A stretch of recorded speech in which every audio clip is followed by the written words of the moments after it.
কলকাতা শহরের পিজি হসপিটালের একদম ঠিক ভেতরে রয়েছে একজন আল্লাহর ওলির মাজার শরীফ, যিনি হজরত সৈয়দ মিস্ত্রি আলী শাহ বাবা রহমতুল্লাহ আলাহে নামে পরিচিত, যিনি ব্রিটিশ আমলে এই পিজি হসপিটাল নির্মাণের সময় তিনি মিস্ত্রি হিসেবে কাজ করতেন এই পিজি হসপিটালে, এবং তিনি এই পিজি হসপিটালেই ইন্তেকাল করেন এবং তেনার ইন্তেকালের পরে তেনাকে দাফন করা হয় এই পিজি হসপিটালের ঠিক ভেতরে। কিন্তু কেন এই আল্লাহর ওলিকে এই হসপিটালের ভেতরে দাফন করা হলো এবং তেনার মাজার শরীফ বা কবর উত্তর দক্ষিণে না হয়ে পূর্ব পশ্চিমে কেন বা বানানো হয়েছিল এবং ইংরেজ অফিসার কেন বা তেনার মাজার শরীফে ক্ষমা চেয়েছিল, তা আজ এই ভিডিওর মাধ্যমে আপনাদের সাথে শেয়ার করব এবং তার সাথে সাথে এই আল্লাহর ওলির হিস্ট্রি সম্পর্কে আমরা জানবো এবং তেনার পবিত্র আস্তানা বা দরগা আমরা জিয়ারত করব। তাই ভিডিওটি স্কিপ না করে সম্পূর্ণ ভিডিওটি দেখবেন। আশা করি ভিডিওটি আপনাদের ভালো লাগবে। তাহলে চলুন বন্ধুরা, ভিডিওটি শুরু করা যাক।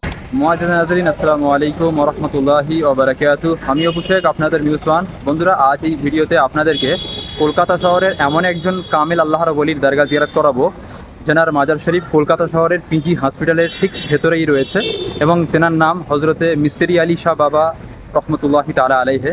তিনার মাজার শরীফে যদি আপনারা আসেন তো একটি জিন্দা কারামাত আপনারা দেখতে পারবেন। স্বাভাবিকভাবে কোনো ইসলাম ধর্মাবলম্বী মানুষ যদি মারা যায় তার দাফন করা হয় উত্তর দক্ষিণে, কিন্তু এই আল্লাহর ওলির মাজার শরীফ রয়েছে পূর্ব পশ্চিমে। এর পিছনে একটি কারামাতের ঘটনা রয়েছে এবং তেনার কি কারামাত রয়েছে এবং কি হিস্ট্রি রয়েছে তা সম্পূর্ণ এই ভিডিওতে আমি আপনাদেরকে জানাবো। আর বর্তমানে আমি এখন রয়েছি হজরতে মিস্ত্রি আলী শাহ বাবা রহমতুল্লাহ আলাইয়ের পবিত্র মাজার শরীফে, আর এটাই হলো হজরতের মাজার শরীফ। আর চারিপাশে আপনারা দেখতে পারবেন এটি হলো কলকাতা পিজি হসপিটাল। আর এই পিজি হসপিটালের এই আল্লাহর ওলি কাজ করতেন এবং তিনি এখানে ইন্তেকাল করেন এবং ওনার দাফন হয় এই পিজি হসপিটালের মধ্যে। কেন দাফন করা হয়েছে, ইংরেজ অফিসার কেন বা ওনার দাফন আটকাতে চেয়েছিল এবং এনার কি হিস্ট্রি রয়েছে, ইনি একজন আলে রসুল রয়েছেন, তো এনার সম্পর্কে বিস্তারিত তথ্য এই ভিডিওতে আমি শেয়ার করব। তো ভিডিওটি স্কিপ না করে সম্পূর্ণ দেখুন। আশা করি এই জিয়ারতের ভিডিওটি আপনাদের ভালো লাগবে। তাহলে চলুন বন্ধুরা, ভিডিওটি শুরু করা যাক। কলকাতা শহরের বিখ্যাত পিজি হাসপাতাল বা SSKM হাসপাতাল, যা প্রায় 319 বছরের অধিক পুরাতন একটি হাসপাতাল। আর এই হাসপাতালের ঠিক ভেতরের গ্রাউন্ডে রয়েছে একজন আল্লাহর ওলির মাজার বা দরগা। আর এই দরগাটি প্রায় 300 বছরের অধিক পুরাতন একটি দরগা। আর এই দরগাতে যে আল্লাহর ওলি শায়িত আছেন তিনি ছিলেন সিলসিলায়ে চিশতিয়া তরিকার একজন সুফি বুজুর্গ ও আওলাদে রসুল রয়েছেন, যার নাম তো সঠিকভাবে জানা যায় না, তবে কলকাতার মানুষ তানাকে চিনে থাকেন হজরত সৈয়দ মিস্ত্রি আলী শাহ বাবা চিশতি রহমতুল্লাহি তাআলা আলাইহি নামে, এবং তিনি ছিলেন ভারতের রাজস্থানের বাসিন্দা। 1707 সালে ইংরেজ ইস্ট ইন্ডিয়া কোম্পানি যখন কলকাতার এই বিখ্যাত পিজি হাসপাতাল নির্মাণ করছিল, তখন এই আল্লাহর ওলি হজরত সৈয়দ মিস্ত্রি আলী শাহ বাবা রহমতুল্লাহি তাআলা আলাইহি ভারতের রাজস্থান থেকে কলকাতা এসেছিলেন এই পিজি হসপিটালে কাজ করার জন্য। তিনি একজন আওলাদে রসুল ছিলেন, তবে তিনি একজন দিনমজুরি ছিলেন। তিনি মিস্ত্রির কাজ করতেন। আওলাদে রসুল যারা হন তানারা কখনো কোনো মানুষের কাছে হাত পাতেন না। কেউ যদি তাদেরকে বকশিস দেন বা হাদিয়া করেন তো সেই হাদিয়ার টাকা নেন, কিন্তু কারোর কাছে দানের টাকা নেন না। জাকাত ফিতরাও আওলাদে রসুলদের উপরে হারাম করা রয়েছে। হুজুর আলা হযরতের একটি ওয়াকিয়ার মধ্যেও এই আওলাদে রসুলের পালকি বোয়ার ঘটনা রয়েছে। তেমনই ভাবে এই হযরতে মিস্ত্রি আলী শাহ বাবা তিনি রাজস্থান থেকে মজদুরি করার জন্য এই কলকাতা এসেছিলেন এবং এই পিজি হসপিটালে তিনি দিন রাত মেহনত করেছিলেন। তিনি সারাটা দিন এই পিজি হসপিটালে কাজ করতেন এবং রাত হলে তিনি ইবাদত ও বান্দাগিতে এই সারা রাত তিনি কাটাতেন। এইভাবে তিনি বহু বছর এই পিজি হসপিটালে তিনি মিস্ত্রি হিসেবে কাজ করেছিলেন।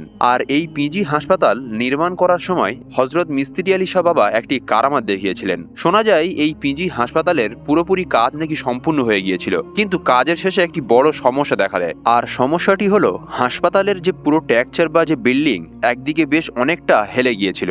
আর এই সমস্যার ব্যাপারে যখন ইস্ট ইন্ডিয়া কোম্পানি জানতে পারে, তো তারা এই হাসপাতাল নির্মাণের যত লেবার মিস্ত্রি ছিল তাদের উপরে অনেক চাপ সৃষ্টি করে। এবং কেমন চাপ সৃষ্টি করে তা হয়তো আপনারা বুঝতে পারছেন, কারণ ভারতের মানুষদের উপরে ইস্ট ইন্ডিয়া কোম্পানি খুবই অত্যাচার করত, জুলুম অত্যাচার এতটাই করত যে বহু মানুষ আত্মহত্যা করত এবং যেসব মানুষরা বেশি প্রতিবাদে আসতো তাদেরকে ফাঁসি দেওয়া হতো। এত বড় সমস্যার সমাধান কোনো প্রকারে সম্ভব ছিল না। তাই হাসপাতাল নির্মাণের যত লেবার এবং মিস্ত্রি ছিল তারা সবাই হজরত মিস্ত্রি আলী শাহ বাবা রহমতুল্লাহ আলাইহির কাছে এসে পৌঁছায় পৌঁছায়, কারণ সেই সকল মিস্ত্রি লেবার জানতো যে ইনি একজন আল্লাহওয়ালা রয়েছেন। তাই সমস্ত লেবার এবং মিস্ত্রি সবাই হজরতে মিস্ত্রি আলী শাহ বাবার কাছে এসে পৌঁছায় এবং পুরো ঘটনাটি তাঁর কাছে খুলে বললেন। হজরতে মিস্ত্রি আলী শাহ বাবা পুরো ঘটনাটি শোনার পরে মিস্ত্রি এবং লেবারদেরকে বললেন, তোমরা সবাই বাড়ি চলে যাও এবং আগামীকাল সকালে যখন কাজে আসবে হাসপাতালে তখন এসে দেখবে ইনশাআল্লাহ এই সমস্যার সমাধান হয়ে গিয়েছে। হজরতের কথা মতো সমস্ত লেবার এবং মিস্ত্রি তাদের নিজেদের বাড়ি চলে যান, কিন্তু হজরত মিস্ত্রি আলী শাহ বাবা তিনি একাই কাজের সাইড হাসপাতালে ছিলেন এবং সারা রাত কি করেছিলেন তা আল্লাহ এবং তার রসুল বেহতার জানেন। কিন্তু পরের দিন